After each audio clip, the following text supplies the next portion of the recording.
രണ്ടാമത്തെ chapter components of computer സിസ്റ്റത്തിലെ രണ്ടാമത്തെ വീഡിയോയിലേക്ക് സ്വാഗതം. കഴിഞ്ഞ ദിവസം നമ്മൾ സ്റ്റേജസ് ഇൻ പ്രോസസ്സിംഗ്, ഡാറ്റ പ്രോസസ്സിങ്ങിൻ്റെ സ്റ്റേജസ് വിശദമായി കണ്ടു. എല്ലാ സ്റ്റെപ്പുകളും കണ്ടു. ആ സ്റ്റെപ്പുകളിലൊന്ന് സൂക്ഷിച്ചു നോക്കുക. നമ്മൾ ആദ്യം ഡാറ്റ ക്യാപ്ചറിങ്, പിന്നെ ഇൻപുട്ട്, പിന്നെ സ്റ്റോറേജ്, പിന്നെ ഔട്ട്പുട്ട്, പിന്നെ ഡിസ്ട്രിബ്യൂഷൻ, പ്രോസസ്സിങ് അതിൻ്റെ ഇടയിലുണ്ടായിരുന്നു. ഈ സ്റ്റെപ്പുകളൊക്കെ കാണുമ്പോൾ നിങ്ങൾ ചെറിയ ക്ലാസ്സുകളിൽ പഠിച്ച ഒരു ബ്ലോക്ക് ഡയഗ്രം ആയിട്ട് അതിന് ചെറിയൊരു സാമ്യമൊക്കെ ഉണ്ട്. എന്തിൻ്റെ അത് നിങ്ങൾ ചെറിയ ക്ലാസ്സുകളിൽ പഠിച്ചിട്ടുണ്ട്. Functional units of a computer, അതുമായിട്ട് സാമ്യമുണ്ട്. എങ്ങനെ കാണിച്ചു തരാം. അപ്പം ഇന്ന് നമ്മൾ കാണാൻ പോകുന്നത് ഫങ്ഷണൽ യൂണിറ്റ്സ് ഓഫ് എ കമ്പ്യൂട്ടറാണ്. ഇന്ന് നിങ്ങൾ പലതരം കമ്പ്യൂട്ടേഴ്സ് കണ്ടിട്ടുണ്ടാവും. ലാപ്ടോപ്പ്, ഡെസ്ക്ടോപ്പ്, പിന്നെ മെയിൻ ഫ്രെയിം, പിന്നെ വലിയ സെർവറുകൾ, സൂപ്പർ കമ്പ്യൂട്ടർ, പലതരത്തിലെ കമ്പ്യൂട്ടറുകളുണ്ട്. മൊബൈൽ തന്നെ ഒരു തരത്തിൽ പറഞ്ഞാൽ കമ്പ്യൂട്ടിംഗ് ഡിവൈസ് ആണ്. ഇങ്ങനെ നിങ്ങൾ കാണുന്ന കമ്പ്യൂട്ടിംഗ് ഡിവൈസുകൾ സൈസ്, ഷേപ്പ്, അതിൻ്റെ കോൺഫിഗറേഷനിലൊക്കെ വ്യത്യാസം ഉണ്ടെങ്കിലും മോർ ഓർ ലെസ് എല്ലാ ഈ കമ്പ്യൂട്ടിംഗ് ഡിവൈസുകളുടെയും ബേസിക് സ്ട്രക്ചർ സെയിമാണ്. നമ്മൾ ഒന്നാമത്തെ ചാപ്റ്ററിൽ പഠിച്ചു, തെറ്റിപ്പോയി, പഠിക്കേണ്ടായിരുന്നു. എന്ത്? John von Neumann architecture of computers.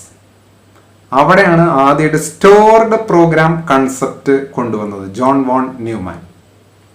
അതേ ഫോർമാറ്റാണ് ഇപ്പോഴത്തെ കമ്പ്യൂട്ടറുകളിലും ഫോളോ ചെയ്യണത്. ഇൻപുട്ട്, പ്രോസസ്സിങ്, ഔട്ട്പുട്ട്, ഇതാണ് മെയിൻ സ്ട്രക്ചർ ഇപ്പോഴും കമ്പ്യൂട്ടറിന്റെ. സ്റ്റോർ ചെയ്യാനുള്ള സ്പേസ് സെപ്പറേറ്റ് ആയിട്ട് വേറെ. ക്ലിയർ അല്ലേ? ഇങ്ങനെ ഇൻപുട്ട്, പ്രോസസ്സിങ്, ഔട്ട്പുട്ട്, സ്റ്റോറേജ്, ഇങ്ങനെ പല സെക്ഷൻസ് ആയി തിരിക്കാൻ കാരണമുണ്ട്. ഇതിൽ ഓരോ സെക്ഷനും ഓരോ പർപ്പസ് ഉണ്ട്. ഉടനെ നമ്മൾ നേരത്തെ കണ്ട സ്റ്റേജസ് ഇൻ പ്രോസസ്സിങ്, ഡാറ്റ പ്രോസസ്സിങ്ങിന്റെ സ്റ്റേജസ് ഓർമ്മയിൽ വരിക.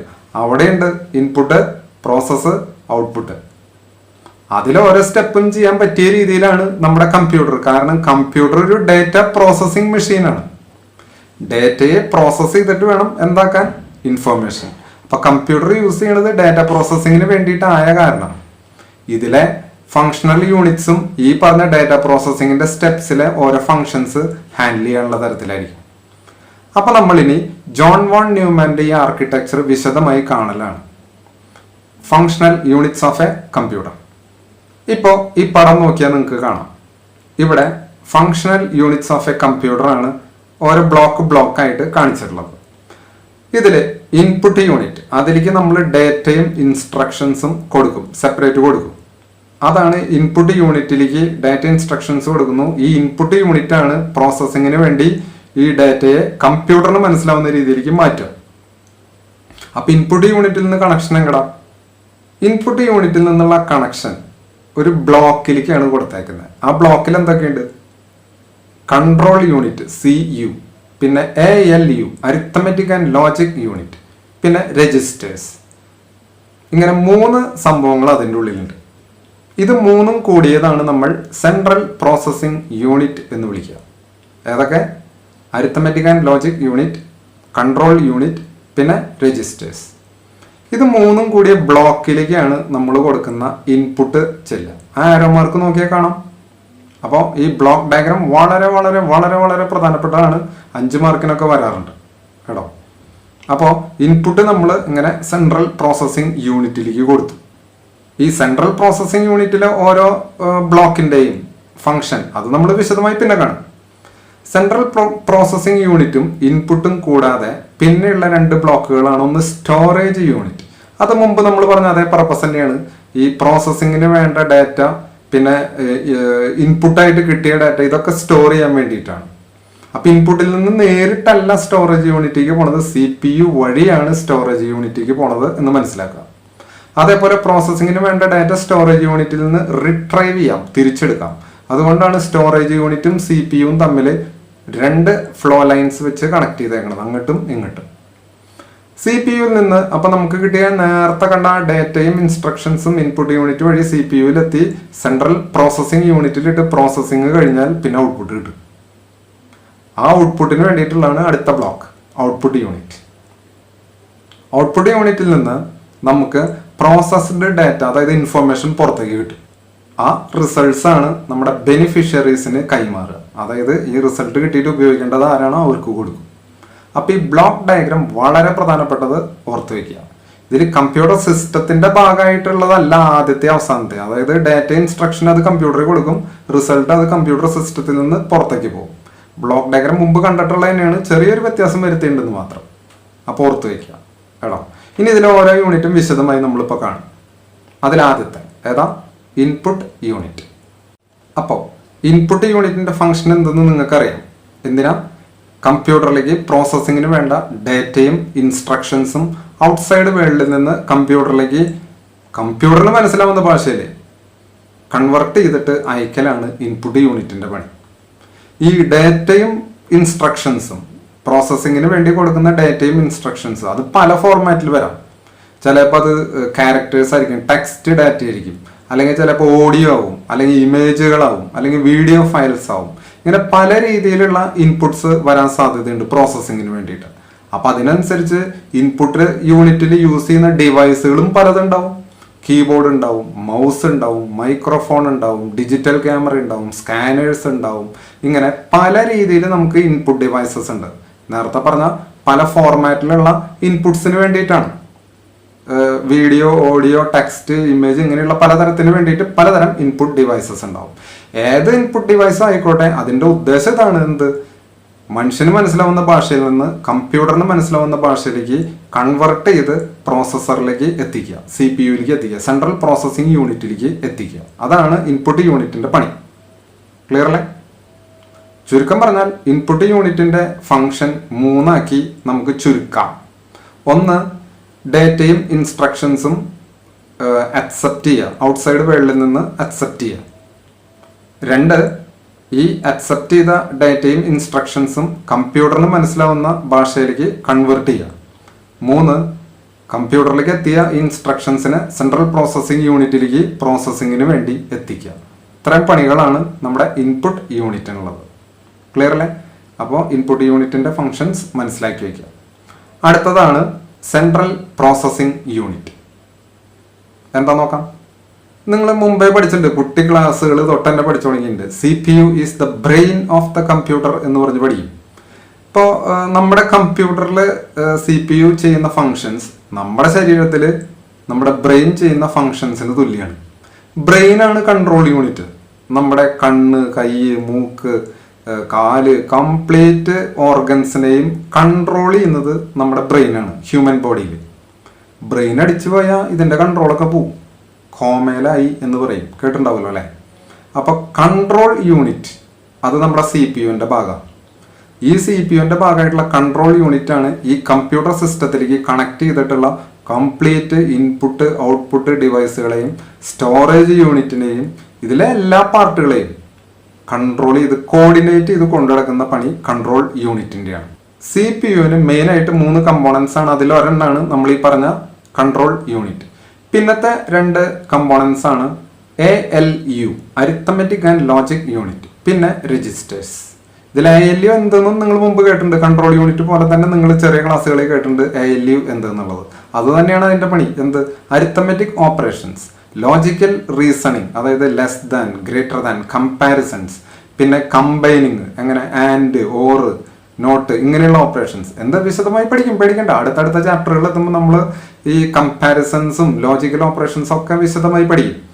അപ്പൊ ലോജിക് യൂണിറ്റ് അരിത്തമെറ്റിക് ഓപ്പറേഷൻസും ലോജിക് ഓപ്പറേഷൻസും നടത്തും ALU എന്ന് മനസ്സിലാക്കാം. ഈ ALU എങ്ങനെയാണ് വർക്ക് ചെയ്യാന്ന് വെച്ചാൽ, ALUവിൽ അരിത്തമെറ്റിക് ആൻഡ് ലോജിക്കൽ ഓപ്പറേഷൻസ് നടക്കണമെങ്കിൽ അതിന് വേണ്ട ഇൻസ്ട്രക്ഷൻസും ഡേറ്റയും, ഇപ്പോൾ ഒരു കാൽക്കുലേഷൻ നടക്കണമെങ്കിൽ 1-2 ഡേറ്റ വേണമല്ലോ. ആ ഡേറ്റയും എന്ത് കാൽക്കുലേഷനാണ് നടക്കേണ്ടതെന്നുള്ള ആ ഇൻസ്ട്രക്ഷനും, കൂട്ടലാണെങ്കിൽ കൂട്ടുക, കുറയ്ക്കുകയാണെങ്കിൽ കുറയ്ക്കുക, ഗുണിക്കുകയാണെങ്കിൽ ഗുണിക്കുക, അങ്ങനെയുള്ള ഇൻസ്ട്രക്ഷൻസും ഇത് മുഴുവൻ ഇരിക്കുന്നത് നമ്മുടെ സ്റ്റോറേജ് യൂണിറ്റിലാണ്. ഇൻപുട്ടിൽ നിന്ന് വന്നതാണെങ്കിലും ശരി, ഓൾറെഡി മെമ്മറിയിൽ കിടന്നതാണെങ്കിലും ശരി, സ്റ്റോറേജ് യൂണിറ്റിലാണ് ഇൻസ്ട്രക്ഷൻസും ഡേറ്റയും ഇരിക്കുന്നത്. അപ്പൊ ആ ഇൻസ്ട്രക്ഷൻസും ഡേറ്റയും സ്റ്റോറേജ് യൂണിറ്റിൽ നിന്ന് ALUവിലേക്ക് ട്രാൻസ്ഫർ ചെയ്യും. ALUവിന്റെ ഉള്ളിൽ കിടന്ന് ഈ ഓപ്പറേഷൻസ് നടക്കും. ഏത്? അരിത്തമെറ്റിക് ആൻഡ് ലോജിക്കൽ യൂണിറ്റിന് കൊടുത്തിട്ടുള്ള ഓപ്പറേഷൻ നടത്തും. കൺട്രോൾ ചെയ്യൽ മുഴുവൻ കൺട്രോൾ യൂണിറ്റ് ചെയ്യും. ഓപ്പറേഷൻ നടക്കുന്ന ഓരോ സ്റ്റെപ്പും സ്റ്റോറേജിൽ നിന്ന് ഡാറ്റ എടുക്കല് ഒക്കെ കൺട്രോൾ യൂണിറ്റിന്റെ നിയന്ത്രണത്തിലാണ് നടക്കുക. എന്നിട്ട് ഈ arithmetic and logical operations ALU carry out ചെയ്യും, നടത്തും. അതിനാണ് നമ്മൾ മുമ്പ് പഠിച്ച and gate, or gate, not gate, addition, binary addition, subtraction, two's complement, ഈ വക മെത്തേഡുകളൊക്കെ ഉപയോഗിച്ചിട്ടാണ് നമ്മുടെ ALU വർക്ക് ചെയ്യണത്. അതിനാണ് നമ്മൾ കഴിഞ്ഞ യൂണിറ്റുകൾ പഠിച്ചത്. ഒക്കെ സീറോസ് ആൻഡ് വൺസ് ആണ്. അത് ഇമേജ് ആയിക്കോട്ടെ, ഓഡിയോ ആയിക്കോട്ടെ, വീഡിയോ ആയിക്കോട്ടെ, ടെക്സ്റ്റ് ആയിക്കോട്ടെ, എന്ത് സാധനമാണെങ്കിലും ASCII, ISCII, Unicode, two's complement, sign magnitude, പിന്നെ മാൻറ്റിസ് എക്സ്പോണന്റ് ഫോം, ഇങ്ങനെ കുറെ ഫോർമാറ്റുകൾ പഠിച്ചില്ലേ? അതിലെ ഓരോന്നിനും പറ്റിയ കറക്റ്റ് ഫോർമാറ്റ് വെച്ചിട്ടാണ് ALUവിലേക്ക് ഡാറ്റ എത്തുക. അതനുസരിച്ചുള്ള ഓപ്പറേഷൻസ് നടക്കും. സ്റ്റോറേജിൽ നിന്നാണ് ഈ ഡാറ്റ എത്തിയത്. ഇനി ചില മാത്തമാറ്റിക്കൽ കാൽക്കുലേഷൻസ് നടക്കുമ്പോൾ നിങ്ങൾക്കറിയാം ഇന്റർമീഡിയറ്റ് റിസൾട്ട് ഉണ്ടാവും. ഇപ്പൊ 1+2×3 എന്നൊക്കെ ചെയ്യേണ്ടി വന്നാൽ അതിൽ പ്രയോറിറ്റി നോക്കിയിട്ട് 2×3 ആണ് ആദ്യം ചെയ്യുക. കാരണം ഇൻറ്റുവിന് പ്ലസിനേക്കാളും അഡീഷനേക്കാളും പ്രയോറിറ്റി മൾട്ടിപ്ലിക്കേഷൻ ഉണ്ട്. അപ്പോൾ മൾട്ടിപ്ലിക്കേഷൻ ഓപ്പറേഷൻ ആദ്യം നടക്കും. അപ്പൊ ആ കിട്ടിയ റിസൾട്ട്, മൾട്ടിപ്ലിക്കേഷൻ ഓപ്പറേഷന്റെ റിസൾട്ട്, അതൊരു ഇന്റർമീഡിയറ്റ് റിസൾട്ട് ആണ്, ഫൈനൽ റിസൾട്ട് അല്ല. അതിന്റെ കൂടെ ഒരു അഡീഷൻ കൂടി നടക്കാനുണ്ട്. ഈ ഇന്റർമീഡിയറ്റ് റിസൾട്ട് എടുത്ത് തിരിച്ച് സ്റ്റോറേജിൽ വെക്കും. സ്റ്റോറേജ് യൂണിറ്റിൽ നിന്ന് അടുത്ത ഓപ്പറേഷന് വേണ്ടി പിന്നെയും ഈ ഡാറ്റ തിരിച്ചെടുക്കും. കാരണം ഒന്നിന്റെ കൂടെ കൂട്ടണമല്ലോ. ഇങ്ങനെ കുറെ സ്റ്റെപ്പുകളൊക്കെ കൂടി ചേർന്നിട്ടാണ് ഒരു മുഴുവൻ ഓപ്പറേഷൻ നടക്കണമെങ്കിൽ അതിലെ ചെറിയ ചെറിയ സ്റ്റെപ്പുകളുടെ റിസൾട്ട്, ഇന്റർമീഡിയറ്റ് റിസൾട്ട് സ്റ്റോറേജിൽ എടുത്ത് വയ്ക്കുക, ആവശ്യം വരുമ്പോൾ തിരിച്ചെടുക്കുക. ഇങ്ങനെ സ്റ്റോറേജും ALUവും തമ്മിൽ ഇടയ്ക്ക് ഡാറ്റ കമ്മ്യൂണിക്കേഷൻ നടക്കും. ക്ലിയർ ആണോ? അപ്പൊ ഇവർ തമ്മിൽ ഡാറ്റ ഫ്ലോ ഭയങ്കര അധികമായിട്ട് നടക്കുമെന്ന് പ്രത്യേകം മനസ്സിലാക്കി വെക്കുക, ALUവും സ്റ്റോറേജും തമ്മിൽ. ഇനി നേരത്തെ പറഞ്ഞ തന്നെ നമ്മുടെ കൺട്രോൾ യൂണിറ്റ്, അത് ഒഫീഷ്യലി നമ്മൾ ഇവിടെ പരിചയപ്പെടുത്തുന്നു മാത്രം. കൺട്രോൾ യൂണിറ്റ് ആണ് കംപ്ലീറ്റ് കോർഡിനേഷൻ വർക്കും ചെയ്യാം. ALU ഓപ്പറേഷൻസ് നടക്കണമെങ്കിലും ഡാറ്റ റിട്രൈവ് ചെയ്യണമെങ്കിൽ എവിടെ നിന്ന്, നമ്മുടെ സ്റ്റോറേജിൽ നിന്ന്, എല്ലാത്തിനും നമ്മുടെ കൺട്രോൾ യൂണിറ്റ് വേണം. ഇതിനെ നമ്മുടെ സെൻട്രൽ നെർവസ് സിസ്റ്റം, നമ്മുടെ ശരീരത്തിലുള്ള നെർവസ് സിസ്റ്റം പോലെ കണക്കാക്കാം. അവരാണ് മൊത്തം നമ്മുടെ ഓർഗൻസിനെയും കൺട്രോൾ ചെയ്യണം. നേരത്തെ പറഞ്ഞ അതേ സംഭവം. ഈ കൺട്രോൾ യൂണിറ്റ് നമ്മൾ കൊടുക്കുന്ന പ്രോഗ്രാംസിൽ നിന്ന് ഓരോ ഇൻസ്ട്രക്ഷൻസ് ആയിട്ട് വായിച്ചെടുക്കും. എന്നിട്ട് ഓരോ ഇൻസ്ട്രക്ഷൻസിലും പറഞ്ഞിരിക്കുന്ന കാര്യം ഏത് യൂണിറ്റ് ആണ് ചെയ്യേണ്ടതെന്ന് നോക്കും. ALU ആണോ, അതോ ഇൻപുട്ട് വാങ്ങലാണോ, അതോ സ്റ്റോറേജിൽ നിന്നാണോ, അതിനനുസരിച്ച് ഈ യൂണിറ്റുകൾക്ക് ഇൻസ്ട്രക്ഷൻസ് കൊടുക്കും. അപ്പോൾ എല്ലാ യൂണിറ്റുകളെയും കൂട്ടിപ്പിടിക്കുന്നത് കൺട്രോൾ യൂണിറ്റ് ആണ് എന്ന് പ്രത്യേകം മനസ്സിലാക്കുക. CPUവിന്റെ ഉള്ളിലുള്ള അടുത്ത പോർഷൻ ആയിരുന്നു രജിസ്റ്റേഴ്സ്. ഈ രജിസ്റ്റേഴ്സ് എന്ന് വെച്ച് കഴിഞ്ഞാൽ ഒരു ടെമ്പററി സ്റ്റോറേജ് സ്പേസുകളാണ്. നമ്മൾ നേരത്തെ കണ്ടു CPUവിന്റെ പുറത്ത് ഒരു സ്റ്റോറേജ് ഏരിയ ഉണ്ട്. ഏത് നേരം ഈ സ്റ്റോറേജ് ഏരിയ വരെ പോയി വരല് കുറച്ച് ബുദ്ധിമുട്ട് മീൻസ് സ്പീഡ് കുറയ്ക്കും. സ്റ്റോറേജ് യൂണിറ്റിൽ നിന്ന് ഡാറ്റ എടുത്തുകൊണ്ടിരുന്ന വരെ CPU വെയിറ്റ് ചെയ്യേണ്ടി വരും. ആ പ്രശ്നം ഒഴിവാക്കാൻ വേണ്ടിയിട്ട് കുറെ ഡാറ്റകൾ ഏറ്റവും ആദ്യം ഉപയോഗിക്കുന്ന, അതായത് ALUവിൽ ഏത് നേരം ഇപ്പം ആവശ്യം വരാൻ സാധ്യതയുള്ള ലേറ്റസ്റ്റ് ഡാറ്റ, ഇപ്പൊ വേണ്ടി വരുന്ന ഉറപ്പുള്ള തരം ഡാറ്റകൾ സ്റ്റോർ ചെയ്യുന്ന ഹൈ സ്പീഡ് മെമ്മറി ലൊക്കേഷൻസ് ആണ് രജിസ്റ്റേഴ്സ്. എന്താണ് രജിസ്റ്റേഴ്സ്? അത് പലതരം രജിസ്റ്റേഴ്സ് ഉണ്ട്. ഓരോന്നും വിശദമായി നമ്മൾ പിന്നെ കാണും കേട്ടോ. അപ്പോൾ നമ്മുടെ ALUവിന് കൊടുക്കേണ്ട ഇൻസ്ട്രക്ഷൻസ്, അതിന് വേണ്ട ഡാറ്റ, ഈ ഇൻസ്ട്രക്ഷൻസ് ക്യാരി ഔട്ട് ചെയ്ത് കഴിയുമ്പോൾ കിട്ടുന്ന റിസൾട്ട്സ്, പിന്നെ മെമ്മറി അഡ്രസ് എന്ന് പറഞ്ഞൊരു കൺസെപ്റ്റ്, ഈ പറഞ്ഞ സംഭവങ്ങളൊക്കെ ഹാൻഡിൽ ചെയ്യാൻ നമുക്ക് രജിസ്റ്റേഴ്സ് ഉണ്ട്. എന്താണെന്ന് മനസ്സിലായില്ലേ? പേടിക്കേണ്ട, നമ്മൾ വിശദമായി പിന്നെ കാണും കേട്ടോ. അപ്പൊ രജിസ്റ്റേഴ്സ് എന്ന് പറയുന്ന സെക്ഷനും കൂടി നമ്മുടെ ALUവിന്റെ ഉള്ളിലുണ്ട്. ALU അല്ല, CPUവിന്റെ ഉള്ളിലുണ്ട് എന്ന് മനസ്സിലാക്കുക. അടുത്ത യൂണിറ്റ് ആണ് സ്റ്റോറേജ് യൂണിറ്റ്. പേര് കേൾക്കുമ്പോൾ തന്നെ അറിയാം, നമുക്ക് സ്റ്റോർ ചെയ്യാനുള്ള സൗകര്യമാണ് സ്റ്റോറേജ് യൂണിറ്റിന്റെ ഉള്ളിൽ ഉണ്ടാവുക. എന്തൊക്കെ സ്റ്റോർ ചെയ്യാൻ? ഡാറ്റയും ഇൻസ്ട്രക്ഷൻസും. ഡാറ്റയും ഇൻസ്ട്രക്ഷൻസും മാത്രമല്ല, CPUവിലെ പ്രോസസ്സിങ് കഴിയുമ്പോൾ കിട്ടുന്ന റിസൾട്ട് ഉണ്ടല്ലോ, ആ റിസൾട്ടുകളും നമ്മൾ ഈ സ്റ്റോറേജ് യൂണിറ്റിലാണ് കൊണ്ട് സ്റ്റോർ ചെയ്യുക. ഇനി നേരത്തെ പറഞ്ഞ ഇന്റർമീഡിയറ്റ് റിസൾട്ട്സ്, വലിയ ഒരു ഓപ്പറേഷൻ്റെ നടത്തിക്കൊണ്ടിരിക്കുമ്പോൾ അതിന്റെ ഉൾഭാഗത്ത് ചെറിയ ചെറിയ സ്റ്റെപ്പുകൾ കഴിയുമ്പോൾ കിട്ടുന്ന ഇന്റർമീഡിയറ്റ് റിസൾട്ട്സ്, അതും നമ്മൾ സ്റ്റോറേജ് യൂണിറ്റിലാണ് സ്റ്റോർ ചെയ്യുക. ചുരുക്കം പറഞ്ഞാൽ സ്റ്റോറേജ് യൂണിറ്റിൽ മെയിനായിട്ട് 3 സംഭവങ്ങളാണ് സ്റ്റോർ ചെയ്യുക. ഒന്ന്, ഡാറ്റയും ഇൻസ്ട്രക്ഷൻസും, എന്താണോ പ്രോസസ്സ് ചെയ്യേണ്ടത് അതിന് വേണ്ട ഡാറ്റ ഇൻസ്ട്രക്ഷൻസ്.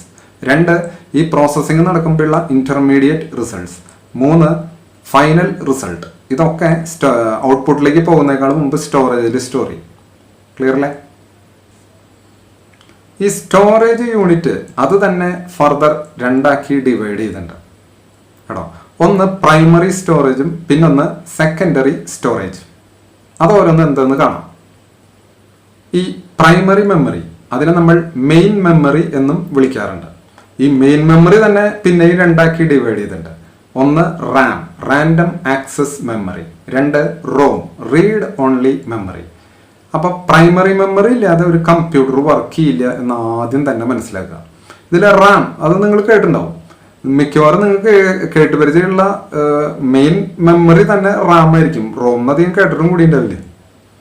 നിങ്ങൾക്ക് അറിയാം, നിങ്ങൾ കമ്പ്യൂട്ടർ വാങ്ങുമ്പോൾ, ചിലർക്കെങ്കിലും അറിയാം, കമ്പ്യൂട്ടർ വാങ്ങുമ്പോൾ സ്പെസിഫിക്കേഷൻ പറയണം കമ്പ്യൂട്ടറിന്റെ. അതിൽ പറയുന്ന മെയിൻ ഫാക്ടറിൽ ഒരെണ്ണമാണ് റാം. മൊബൈൽ വാങ്ങുമ്പോഴും അതെ, നിങ്ങൾ റാം കപ്പാസിറ്റി എത്രയെന്ന് പ്രത്യേകം പറയും. കാരണം റാമിലാണ് നമ്മുടെ ഡേറ്റ, ഇൻസ്ട്രക്ഷൻസ്, ഇന്റർമീഡിയറ്റ് റിസൾട്ട്സ് ഇതൊക്കെ സ്റ്റോർ ചെയ്യാം. അപ്പം നമ്മുടെ പ്രോഗ്രാം റൺ ചെയ്യണ്ടാവും, പ്രോഗ്രാം ഈ റാമിലുണ്ടാവും. ഈ പ്രോഗ്രാമിന് വേണ്ട ഡേറ്റയും റാമിലുണ്ടാവും. അപ്പൊ റാമിന്റെ സൈസ് കൂടുന്നതിനനുസരിച്ച് നമുക്ക് സ്പീഡ് കൂടുതലുണ്ടാവും. കാരണം പ്രോസസ്സർ നേരിട്ട് ഇന്ററാക്ട് ചെയ്യുന്ന ഒരു മെമ്മറിയാണ് റാം. സ്റ്റോറേജ് യൂണിറ്റിലെ മെയിൻ സബ് ഡിവിഷൻസ് റാമും പ്രൈമറിയും സെക്കൻഡറിയും. പ്രൈമറിയിലെ സബ് ഡിവിഷൻസ് ആണ് റാമും റോമും. അതിൽ റാം ആയിട്ടാണ് നമ്മുടെ processor high speed data transfer നടത്തിക്കൊണ്ടിരിക്കുക.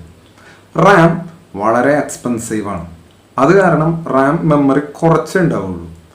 High speed മെമ്മറിയാണ്. നമ്മുടെ പ്രോസസ്സർ ഭയങ്കര സ്പീഡിൽ ഒരു ടാസ്ക് കഴിയുമ്പോൾ അടുത്തത്, അടുത്ത ടാസ്ക് കഴിയുമ്പോൾ അടുത്തത് ഇങ്ങനെ കംപ്ലീറ്റ് ആക്കിക്കൊണ്ടിരിക്കും. അപ്പൊ അത്രയും സ്പീഡിൽ ഡാറ്റ കോപ്പി ചെയ്തത് തിരിച്ചെടുക്കാനും ഇവിടെയുള്ള ഡാറ്റ അങ്ങോട്ട് കൊണ്ടുവയ്ക്കാനും പറ്റുന്ന സ്പീഡിലുള്ള മെമ്മറി വേണം. എന്താ മെമ്മറിയുടെ സ്പീഡ് എന്നുള്ളതുകൊണ്ട് ഉദ്ദേശിക്കണേ? മെമ്മറിയിൽ ഡാറ്റ സ്റ്റോർ ചെയ്യാനും സ്റ്റോർ ചെയ്ത് തിരിച്ചെടുക്കാനും കുറച്ച് സമയം മതിയെങ്കിൽ അതാണ് എന്ത് മെമ്മറി? High speed memory. ഇപ്പൊ നിങ്ങളുടെ വീട്ടിൽ CD ഡ്രൈവ് അല്ലെങ്കിൽ DVD ഒക്കെ ഉണ്ടാവും. ഒന്ന് ഓർത്ത് നോക്കിയാൽ മതി. CD ഇട്ടിട്ട് പ്ലേ ചെയ്യാനിട്ടാൽ കുറച്ച് നേരം ഇത് കറങ്ങാനുള്ള സൗണ്ട് കേൾക്കും, ഡാറ്റ ഒന്നും കോപ്പി ആവില്ല. DVD ആണെങ്കിൽ അതിനേക്കാളും കുറച്ചധികം നേരം ചിലപ്പോൾ എടുക്കും. അതേസമയം പെൻ ഡ്രൈവ് കുത്തിയാൽ പെട്ടെന്ന് തന്നെ റീഡ് ആവും. ഇതാണ് സ്പീഡിലുള്ള വ്യത്യാസം. സ്റ്റോർ ചെയ്ത ഡാറ്റ റിട്രൈവ് ചെയ്യാൻ, തിരിച്ചെടുക്കാൻ സമയം കുറച്ച് മതി. സ്റ്റോർ ചെയ്യാൻ സമയം കുറച്ച് മതി. അങ്ങനെയാണെങ്കിലാണ് അതിന് ഹൈ സ്പീഡ് മെമ്മറി എന്ന് പറയാം. ഈ കമ്പ്യൂട്ടറിൽ ഏറ്റവും സ്പീഡ് കൂടിയത് നമ്മുടെ പ്രോസസ്സറാണ്. അപ്പൊ പ്രോസസ്സർ അത്രയും വിലയും പിടിച്ചതാണ്, എക്സ്പെൻസീവ് ആണ്. എക്സ്പെൻസീവായ പ്രോസസ്സറിനെ നമ്മൾ ഒരിക്കലും വെറുതെ ഇരുത്തരുത്. ഒരു ടാസ്ക് കഴിയുമ്പോഴേക്കും അടുത്തത് ഇങ്ങനെ കൊടുത്തുകൊണ്ടിരിക്കണം. ഇവിടെ മെമ്മറിക്ക് സ്പീഡില്ലാത്ത കാരണം പ്രോസസ്സർ വെറുതെ ഐഡിൽ ടൈം കൂടരുത്. അത് കാരണം സ്പീഡ് കൂടിയ മെമ്മറിയിലാണ് പ്രോസസ്സറിന് വേണ്ട ഡേറ്റകളൊക്കെ ആദ്യം അടുത്തടുത്ത് സ്റ്റോർ ചെയ്ത് വെക്കുക. ആ തരം മെമ്മറിയിൽ പെട്ടതാണ് നമ്മുടെ റാം. ക്ലിയർ ആണോ? അപ്പൊ റാമിന്റെ അളവ് കൂടുന്തോറും പ്രോസസ്സറിലേക്ക് ഡേറ്റ അടുപ്പിക്കാനുള്ള സൗകര്യം കൂടും. പ്രോസസ്സർ ഒരിക്കലും ഐഡിയൽ ആയിട്ട് ഇരിക്കേണ്ട അവസ്ഥ വരില്ല. ഡേറ്റ അന്വേഷിച്ച് വെറുതെ ഇരിക്കേണ്ടി വരില്ല. കാരണം വേണ്ട ഡേറ്റയൊക്കെ തൊട്ടടുത്തുള്ള റാമിൽ തന്നെ അവൈലബിൾ ആയിരിക്കും. ക്ലിയർ ആണോ? നിങ്ങൾ റാമിൽ ഇങ്ങനെ ഡാറ്റ സ്റ്റോർ ചെയ്യുമ്പോൾ വേറെ സൂത്രപ്പണിയും കൂടി ചെയ്യും. ഇപ്പൊ ഏത് ടാസ്ക് ആണോ നടക്കണേ ആ ഡാറ്റ ഒക്കെ റാമിലാണ്. കംപ്ലീറ്റ് ആയ ടാസ്ക് അതിനെ മുഴുവനോടെ റാമിൽ നിന്ന് എടുത്ത് കളയില്ല. ഇനിയും ഇപ്പൊ തന്നെ ആവശ്യം വന്നാലോ എന്ന് കണക്കാക്കിയിട്ട് റീസെന്റ് കംപ്ലീറ്റ് ആയ ഡാറ്റയും കൂടി ഓപ്പറേഷൻസും കൂടി റാമിൽ തന്നെ എടുത്തു വയ്ക്കും. അത് കാരണമാണ് നിങ്ങൾ പലപ്പോഴും ശ്രദ്ധിച്ചിട്ടുണ്ടാവും, നമ്മൾ കമ്പ്യൂട്ടറിൽ കുറെ വരികളൊക്കെ ടൈപ്പ് ചെയ്തു, എന്നിട്ട് അത് കുറച്ച് കഴിഞ്ഞപ്പോഴാണ് മനസ്സിലായത് അയ്യോ ഇത് വേണ്ടായിരുന്നു. ഉടനെ അൺഡു എന്ന് നോക്കി കഴിഞ്ഞാൽ ഈ ചെയ്ത ടാസ്ക് ഒക്കെ തിരിച്ചു പോകും. അപ്പൊ തൊട്ട് മുമ്പത്തെ സ്റ്റേജ് ഏതാണോ അതിലേക്ക് എത്തും. ഇനി റീഡു, ചെയ്ത ടാസ്ക് തന്നെ പിന്നെയും റിപ്പീറ്റ് ചെയ്യണമെങ്കിൽ റീഡു, ഇങ്ങനെയുള്ള ഓപ്പറേഷൻസ് ഒക്കെ പല സോഫ്റ്റ്വെയറുകളിൽ അവൈലബിൾ ആണ്. നിങ്ങൾ വേർഡിൽ ടൈപ്പ് ചെയ്യുകയാണെങ്കിൽ ശരി, ഫോട്ടോഷോപ്പിൽ പണിയാണെങ്കിൽ ശരി, എല്ലാത്തിലും ഇങ്ങനെ അൺഡു റീഡു എന്നുള്ള ഓപ്ഷൻസ് ഒക്കെ അവൈലബിൾ ആണ്. എന്താ കാരണം? നിങ്ങൾ ചെയ്ത ടാസ്കുകൾ എന്തൊക്കെ, റീസെന്റ് ആയിട്ട് നിങ്ങൾ കംപ്ലീറ്റ് ചെയ്ത ടാസ്ക് എന്തൊക്കെ, ഇതൊക്കെ റാമിൽ തന്നെ എടുത്തു വെച്ചേക്കാണ്. കാരണം റീഡ് ചെയ്യേണ്ടി വന്നാൽ ചെയ്യാൻ വേണ്ടിയിട്ട് അത്ര സ്പീഡിലപ്പോൾ കാര്യങ്ങൾ നടക്കുന്നു. ഇതാണ് റാമിന്റെ പ്രത്യേകത കേട്ടോ. അതേസമയം റോം, റീഡ് ഓൺലി മെമ്മറി, ഇതിന്റെ ഫങ്ഷൻ എന്താണെന്നറിയോ? നമ്മൾ കമ്പ്യൂട്ടർ ഓൺ ആക്കുമ്പോൾ, സ്ഥിരമായിട്ട് കമ്പ്യൂട്ടർ ഓൺ ആക്കുമ്പോൾ ചെയ്യുന്ന കുറെ പരിപാടികളുണ്ട്. നിങ്ങളൊന്ന് ശ്രദ്ധിച്ചു നോക്കി ഒന്ന് ഓർത്ത് നോക്കി നോക്ക്. നിങ്ങളുടെ കമ്പ്യൂട്ടർ ഓൺ ആക്കുമ്പോൾ ആദ്യം തന്നെ എന്തൊക്കെ സംഭവിക്കുന്നു? ലാപ്ടോപ്പ് ആണെങ്കിലും ശരി, ഡെസ്ക്ടോപ്പ് ആണെങ്കിലും ശരി, നിങ്ങൾ കമ്പ്യൂട്ടർ ഓൺ ആക്കിയാൽ ആദ്യം അവിടെ ഇവിടെയൊക്കെ കുറച്ച് ലൈറ്റ് കത്തും. ക്യാപ്സ് ലോക്കോ അല്ലെങ്കിൽ സ്ക്രോൾ ലോക്കോ, പിന്നെ മോണിറ്റർ ഒന്ന് കത്തിക്കിടും. ഹാർഡ് ഡിസ്ക് വർക്ക് ചെയ്ത് തുടങ്ങിയെന്ന് കാണിക്കാനുള്ള LED ഇതൊക്കെ കത്തും. അത് കഴിയുമ്പോഴേക്കും മോണിറ്റർ ഇങ്ങനെ തെളിഞ്ഞു വരും. എന്നിട്ട് അതിൽ റാം ചെക്ക് ചെയ്യുക എന്ന് പറഞ്ഞിട്ടൊരു മെസ്സേജ് ഒക്കെ വരും. ചെക്കിങ് റാം എന്ന് എഴുതിയിട്ട് കുറേ സംഖ്യകൾ ഇങ്ങനെ റൺ ചെയ്തുകൊണ്ടിരിക്കണൊക്കെ കാണും. ഈ തരം പ്രോസസ്സ് എപ്പോൾ കമ്പ്യൂട്ടർ തുടങ്ങുമ്പോഴും ചെയ്യണം. ഇതില്ലെങ്കിൽ എന്താ കുഴപ്പം അറിയണം. നിങ്ങൾ കീബോർഡ് ഒന്ന് ഡിസ്കണക്ട് ചെയ്തിട്ട് വെക്കുക, ലാപ്ടോപ്പിൻ്റെ അല്ല ഡെസ്ക്ടോപ്പിൻ്റെ. എന്നിട്ട് കമ്പ്യൂട്ടർ ഒന്ന് ഓണാക്കി വെക്കുക. എന്തുണ്ടാവും? അവൻ പറയും കീബോർഡ് നോട്ട് പ്രസന്റ് എന്ന് പറഞ്ഞിട്ട് ഒരു എറർ കാണിച്ചിരും. ഇതെങ്ങനെയാണ് കിട്ടിയത്? ഓരോ തവണ കമ്പ്യൂട്ടർ ഓണാക്കുമ്പോഴും കീബോർഡ് കണക്ട് ചെയ്തിട്ടുണ്ടോ എന്ന് നോക്കുന്ന ഒരു പ്രോഗ്രാം ആദ്യം തന്നെ റൺ ചെയ്യും. മൗസ് കുത്തിയിട്ടില്ലെങ്കിൽ അവൻ ഡിറ്റക്ട് ചെയ്ത് വയ്ക്കും മൗസ് ഇല്ല എന്നുള്ളത്. ഇപ്പോൾ വാണിംഗ് ഒന്നും പറയാറില്ല. മോണിറ്റർ ഇല്ലെങ്കിൽ ഇതേപോലെ അവൻ മനസ്സിലാക്കി വയ്ക്കും മോണിറ്റർ വർക്ക് ചെയ്യണില്ല. പറയാനായിട്ട് സ്ക്രീനില്ലല്ലോ. ഇങ്ങനെ ഓരോ ഡിവൈസ് കമ്പ്യൂട്ടറിനോട് കണക്ട് ചെയ്തിട്ടുള്ളത് ഏതൊക്കെ, റാം എത്ര സൈസ്, റാമ് ഊരി വെച്ച് വെക്കുക, ഡിസ്കണക്ട് ചെയ്തിട്ട് വെക്കുക. അപ്പം പറയും റാമിനെ കാണാനില്ല എന്നുള്ള രീതിയിൽ ഒരു മെസ്സേജ് ലോങ് ബീപ്പ് അടിച്ച് കേൾപ്പിക്കും സ്പീക്കറിൽ കൂടെ. ഇങ്ങനെ കമ്പ്യൂട്ടർ ഓണാക്കുമ്പോൾ ചില റുട്ടീൻ ചെക്കപ്സ് നടത്തണം. എന്തൊക്കെ ഡിവൈസ് കണക്ട് ചെയ്തിട്ടുണ്ട്, ഇത് സ്ഥിരമാണ്. ആ കമ്പ്യൂട്ടർ എപ്പോൾ ഓണാക്കുമ്പോഴും ചെയ്യണം. അങ്ങനെ സ്ഥിരമായി ചെയ്യേണ്ട ചില പ്രോഗ്രാംസ് സ്റ്റാർട്ടപ്പിൻ്റെ ടൈമിൽ കമ്പ്യൂട്ടർ ഓണാക്കുമ്പോൾ അത് ഒരു കാരണവശാലും മാറിപ്പോകരുത്. സിസ്റ്റം ഫോർമാറ്റ് ചെയ്താൽ പോലും ഈ പ്രോഗ്രാം മടിച്ചു പോകരുത്. അങ്ങനെ കമ്പ്യൂട്ടർ ഓണാക്കുമ്പോൾ എസെൻഷ്യലാണ്, മസ്റ്റാണ് ഇത്തരം പ്രോഗ്രാംസ്. അങ്ങനെയുള്ള പ്രോഗ്രാംസ് സ്റ്റോർ ചെയ്യുന്ന സ്പെഷ്യൽ മെമ്മറിയാണ് ROM, read only memory. Read only memory എന്ന് കേൾക്കുമ്പോൾ തന്നെ അറിയാം അതിലേക്ക് കണ്ടൻസ് നമ്മൾ മാനുഫാക്ചറേഴ്സ്, വെൻഡേഴ്സ്, നമുക്ക് ഈ കമ്പ്യൂട്ടർ ഉണ്ടാക്കി തന്നവർ അതിൽ പ്രീ പ്രോഗ്രാം ചെയ്ത് വെച്ചിട്ടുണ്ട്. അതിൻ്റെ മെയിൻ പർപ്പസ് റീഡ് ഓൺലി ആണ്. നമ്മുടെ ആവശ്യത്തിനനുസരിച്ച് കമ്പ്യൂട്ടറിലേക്ക് ഈ റോമിലെ കണ്ടൻസ് റീഡ് ചെയ്യാം, അല്ലാതെ നമ്മളതിലോട്ട് കൊണ്ടുപോയി റൈറ്റ് ചെയ്യാന്ന് ഉദ്ദേശിച്ചിട്ടില്ല. അതായത് മെയിൻ പർപ്പസ് റീഡ് ഓൺലി ആണ്. നമ്മളതിൽ കൊണ്ടുപോയി എഡിറ്റ് ചെയ്ത് കേടാക്കരുത്. അങ്ങനെയുള്ള തരം മെമ്മറിയാണ് റോം. ഇപ്പൊ റോം മെമ്മറി മെയിൻ മെമ്മറിയുടെ ഭാഗമാണ്. എന്താ കാരണം? റോമില്ലെങ്കിലും റാമില്ലെങ്കിലും കമ്പ്യൂട്ടർ വർക്ക് ചെയ്യില്ല. അത് കാരണമാണ് ഇതിനെ നമ്മൾ എന്തെന്ന് വിളിക്കണേ, മെയിൻ മെമ്മറി അല്ലെങ്കിൽ പ്രൈമറി മെമ്മറി എന്ന് വിളിക്കണേ. ക്ലിയർ അല്ലേ? അപ്പോൾ നമ്മുടെ പ്രോസസ്സർ നേരിട്ട് ഇന്ററാക്ട് ചെയ്യുന്ന മെമ്മറിയാണ് റാം. സ്റ്റാർട്ടപ്പിന്റെ ടൈമിൽ വർക്ക് ചെയ്യണമെങ്കിൽ റോം വേണം. റോമില്ലാത്ത കമ്പ്യൂട്ടർ സ്റ്റാർട്ട് തന്നെ ആവില്ല. ക്ലിയർ ആണല്ലോ? നിങ്ങൾ വേറൊരു കാര്യം ആലോചിച്ച് നോക്കിയാൽ മതി. നിങ്ങളുടെ വിൻഡോസ് അടിച്ചു പോയി, ഓപ്പറേറ്റിംഗ് സിസ്റ്റം അടിച്ചു പോയി, കമ്പ്യൂട്ടർ ഓണാവുമോ? ഓണാവും. ഓണായിട്ട് ഈ റാമൊക്കെ ചെക്ക് ചെയ്ത് നിൽക്കുന്ന സ്റ്റെപ്പ് വരെയൊക്കെ വരും. പിന്നെ വിൻഡോസിൽ ഓടാവില്ല എന്നുള്ളൂ. കാരണം എന്താ? ഈ റാം ചെക്ക് ചെയ്യലും കീബോർഡ് ചെക്ക് ചെയ്യുന്നൊക്കെ പ്രോഗ്രാംസ് ഇരിക്കുന്നത് റോമിൻ്റെ ഉള്ളിലാണ്. വിൻഡോസ് അടിച്ചു പോയാലും റോമിൻ്റെ ഉള്ളിലെ കണ്ടന്റ് പോവില്ലാന്ന്, റീഡ് ഓൺലിയാണ്. നിങ്ങൾക്ക് തിരുത്താൻ പോലും പറ്റില്ല. ക്ലിയർ ആണല്ലോ? ഇതൊക്കെയാണ് അതിൻ്റെ അൾട്ടിമേറ്റ് എയിം. ചെറിയ ചെറിയ മോഡിഫിക്കേഷൻസ് ഒക്കെ വരുത്താനുള്ള ഓപ്ഷൻസ് വേണമെങ്കിൽ നിങ്ങൾ ഗൂഗിൾ ചെയ്ത് നോക്കിയാൽ കിട്ടും. അപ്പം മെയിൻ കണ്ടന്റ് ഇങ്ങനെയാണ്. റോം റീഡ് ഓൺലി ആണ്. റാം റാൻഡം ആക്സസ് ആണ്. ഈ റാമിന് റാൻഡം ആക്സസ് മെമ്മറി എന്ന് എന്താ പേര് വരാൻ കാരണം എന്നറിയോ? റാമിലെ ഇപ്പൊ നിങ്ങൾ 2 GB റാം അല്ലെങ്കിൽ 8 GB റാം എന്നൊക്കെ പറഞ്ഞിട്ട് റാം സൈസ് വാങ്ങാൻ കിട്ടും. റാം ചിപ്പുകളാണ്. ആ ചിപ്പിലെ ഏത് ഭാഗത്തേക്ക് ആക്സസ് ചെയ്യാനും സെയിം ടൈമാണ്. അതിൽ ആദ്യം ഇരിക്കുന്ന മെമ്മറി വേഗം കിട്ടും, അവസാനം ഇരിക്കുന്ന മെമ്മറിയിൽ നിന്ന് റീഡ് ചെയ്യാൻ കുറച്ചധികം സമയം. അങ്ങനെ ഇല്ല. ഏത് ഭാഗത്തിരിക്കുന്ന മെമ്മറി ആണെങ്കിലും ശരി, ഒന്നാമത്തെ ബൈറ്റ് ആണെങ്കിലും ശരി, 4 GB അവസാനത്തെ ബൈറ്റ് ആണെങ്കിലും ശരി, റീഡ് ചെയ്യാൻ എടുക്കുന്ന സമയം സെയിം ആയിരിക്കും. അതിലേക്ക് റൈറ്റ് ചെയ്യാനുള്ള സമയം സെയിം ആയിരിക്കും, ഈക്വൽ ആയിരിക്കും. അതുകൊണ്ടാണ് അതിനെ റാൻഡം ആക്സസ്, ഏത് ഭാഗത്തുനിന്നും ആക്സസ് ചെയ്യാം. ക്ലിയർ അല്ലേ? സ്റ്റോറേജ് യൂണിറ്റിലെ അടുത്ത ഭാഗമാണ് സെക്കൻഡറി സ്റ്റോറേജ്. ഇപ്പോൾ പ്രൈമറി സ്റ്റോറേജിന്റെ പർപ്പസ് നമ്മൾ കണ്ടു, റാമും റോമും ഒക്കെ കണ്ടു. റാം ഹൈ സ്പീഡാണ്, പക്ഷെ എക്സ്പെൻസ് കൂടുതലായാലും ലിമിറ്റഡ് അവൈലബിൾ ആയിട്ടുണ്ടാവുള്ളൂ. റോം റീഡ് ഓൺലി ആണ്, അപ്പോൾ അതിലേക്ക് നമുക്ക് ഡാറ്റ സ്റ്റോർ ചെയ്യാൻ പറ്റില്ല. ഈ പറഞ്ഞ റെസ്ട്രിക്ഷൻസ് ഒക്കെ ഒഴിവാക്കാൻ വേണ്ടിയിട്ട് കമ്പ്യൂട്ടറിലേക്ക് ആഡ് ചെയ്യുന്ന ഓക്സിലറി മെമ്മറി, നമ്മുടെ ആവശ്യത്തിനനുസരിച്ച് കൂട്ടിച്ചേർക്കാവുന്ന മെമ്മറിയാണ് സെക്കൻഡറി മെമ്മറി. ക്ലിയർ അല്ലേ? സെക്കൻഡറി മെമ്മറി ഇല്ലെങ്കിൽ അപ്പോൾ കമ്പ്യൂട്ടർ ഓണാവും? അത് ഓണാവും. ഹാർഡ് ഡിസ്ക് ഇല്ലെങ്കിൽ കമ്പ്യൂട്ടർ ഓണാവും? ഓണാവും. ഓപ്പറേറ്റിംഗ് സിസ്റ്റം നിങ്ങൾ ഹാർഡ് ഡിസ്കിൽ വെച്ചേക്കണമെങ്കിൽ അത് ബൂട്ട് ആവാനുള്ള ഓപ്ഷൻ ഇല്ല എന്ന് മാത്രം. ഹാർഡ് ഡിസ്കിൽ CD ഡ്രൈവ് ഉണ്ട്, പെൻഡ്രൈവ് ഉണ്ട്, കമ്പ്യൂട്ടറൊക്കെ ഓണാവും. ക്ലിയർ അല്ലേ?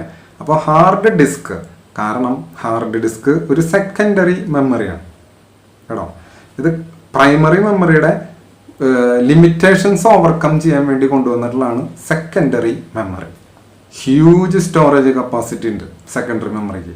പെർമനന്റ് ആണ് നേച്ചർ. ഒരിക്കലും കറണ്ട് പോയി കഴിഞ്ഞാൽ കണ്ടന്റ് പോവില്ല. റാമിലെ കണ്ടന്റ് കറണ്ട് പോയാൽ അടിച്ചു പോകും കേട്ടോ. റാം മെമ്മറിയിലെ കണ്ടന്റ് പവർ ഓഫ് ചെയ്താൽ അപ്പം തൊട്ട് ഇറേസ് ചെയ്ത് പോകും. റോമിലെ പോവില്ല, റാം കണ്ടന്റ് പോകും.